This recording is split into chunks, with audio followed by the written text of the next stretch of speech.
ஏன் எனக்கு ஒருத்தர் கூட சப்போர்ட்டா இருந்தாரியா, இருந்தனால வாழ்க்கையில ஜெயிக்க முடியலையா அப்படின்னா அவரால் பாவம் கைடன்ஸா இருக்க முடியல. உங்க அப்பா உனக்கு ரெடியா இருக்கலாம், உங்க அண்ணன் உனக்கு ரெடியா இருக்கலாம், உங்க ஃப்ரெண்டு ரெடியா இருக்கலாம், அவங்களால சப்போர்ட் பண்ண முடியும். ஆனா யாரால கைட் பண்ண முடியும்? கடவுளால மட்டும்தான் கைட் பண்ண முடியும். அப்ப நான் சொல்ற கடவுள்ன்ற ஒரு பேர் வந்தாலே கண்டிப்பா ரிப்பிட்டேட்டிவ். அப்ப ஏதாவது ஞாபகம் வந்துடும். கிறிஸ்டியனுக்கு தனியா ஒரு கடவுள் கிடையாது, இஸ்லாமுக்கு தனியா ஒரு கடவுள் கிடையாது.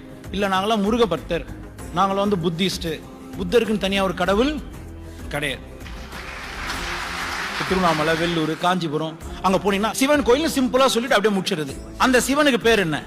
பீட்டரா? சொல்லுங்க. சையதா? ப்ரோவா? அந்த சிவன் பேர் என்ன? என்ன பேருமா?